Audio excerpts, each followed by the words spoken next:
Olá pessoal, tudo bem? Vamos iniciar a nossa 8ª unidade com o tema diodo semicondutores. Podemos ver na última unidade que a gente deu introdução ao que é um diodo, quando a gente faz a união daquele material tipo P com o tipo N, né? O resultado que isso acontece e qual que é a utilidade disso para nós, certo? Então, a gente conhecendo o diodo, a gente a princípio vai ver no material que a gente tem 3 aproximações de um diodo. A primeira é a aproximação ideal, que ela compete a esse gráfico aqui, ideal. O que seria? Seria que se você polariza diretamente o diodo, a corrente flui. Se você polariza reversamente, a corrente não flui, indiferente de qualquer fator, certo?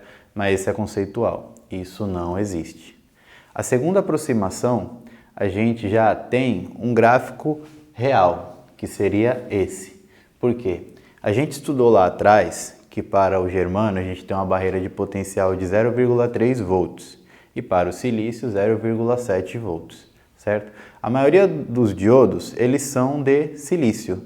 Então a gente considera esse 0,7 volts, tá? Para que ele comece a conduzir. Então essa é a segunda aproximação. E a terceira aproximação, ela considera a resistência intrínseca, certo?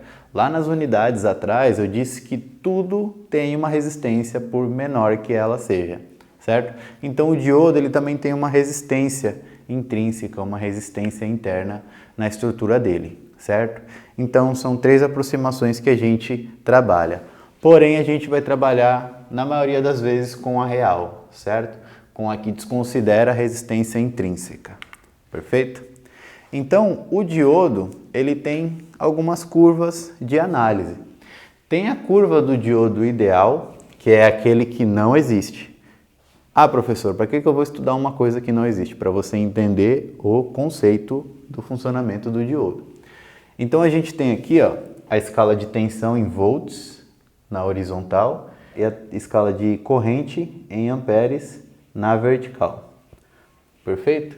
Então, quando você polariza o diodo reversamente, a tensão dele é menor que zero. Por quê? Lembra que o diodo ele não deixa passar reversamente? Então, a gente tem uma corrente de zero, certo?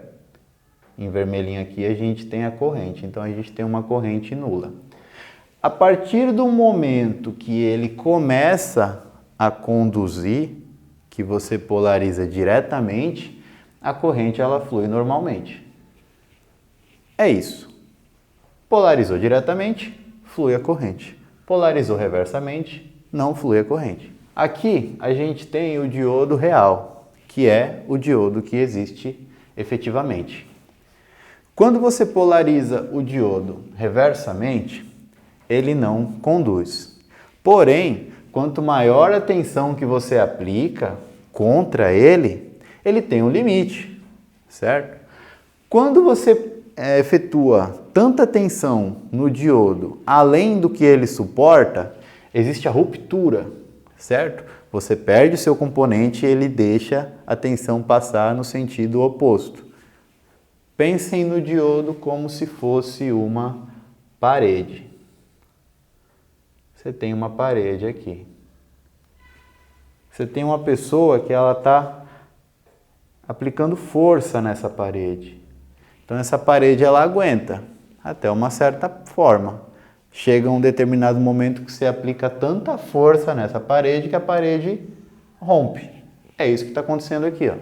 Tem uma zona de ruptura.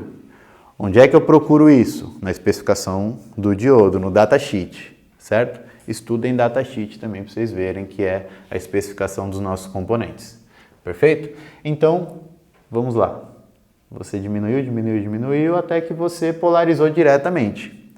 Até 0,7, que é a nossa tensão para romper aquela zona de depressão, nós temos uma pequena condução, mas que ainda não é suficiente para passar a corrente que você precisa. Perfeito? Quando você, a partir de 0,7, você polariza esse diodo, a corrente ela começa a fluir, certo? Exponencialmente até ela atingir o máximo que ela consegue. Aí você polarizou diretamente. Então, a partir de 0,7 volts, você tem uma condução plena de corrente até o pico da corrente que você está aplicando naquele diodo. Perfeito? Essa é a diferença. O ideal é só conceitual para você estudar. O real é o que realmente acontece, certo? É o que efetivamente acontece com o nosso diodo. E para a gente medir se um diodo está funcionando ou não está funcionando, você pega o seu multímetro, você coloca naquele desenho, naquela ilustração de um diodo, certo? Quando você polariza ele diretamente, certo? A gente sempre tem um risquinho lá no diodo, certo? Sempre no negativo aqui, ó, certo? Sempre no cátodo. Lembra do cátodo que a gente estudou na unidade anterior? Então, sempre no cátodo você tem um risquinho. Então, você coloca o polo positivo do multímetro no vermelhinho, né? Naquela parte que conduz, e o pretinho negativo no risquinho que você tem no diodo, certo? Se ele fizer um som, se ele emitir um som, ele fizer um barulhinho e ele te representar um valor, é porque esse diodo está bom, certo? Se ele ficar zerado, é porque ele está em curto, ele não está conduzindo. Quando você polariza ele reversamente, ou vai dar um número muito alto, ou vai dar um OL, que significa over limit. Traduzindo para o português, aqui foi além do limite, certo? Rompeu a barreira dele. Por quê? A resistência inversa é muito alta no diodo, então ele não deixa passar a corrente. Então tem 3 métodos de medição de diodos aí. E nós temos também os famosos LEDs, certo? Que são aquelas luzinhas e que a gente vê em tudo que é lugar hoje em dia, nas lâmpadas da nossa casa, nos nossos veículos, na rua, enfim. É um meio, né, de emissão de luz que é muito mais econômico do que o incandescente e o fluorescente. Mas o LED nada mais é do que um diodo, certo? LED significa Light Emitting Diode, é o diodo emissor de luz, perfeito? Então ele é um diodo, ele tem uma polarização direta e reversa também, perfeito? Você tem que polarizar o LED diretamente, porque senão ele não conduz luz, certo? E cada LED, ele tem uma tabela de cores que vocês vão ver lá no material, perfeito?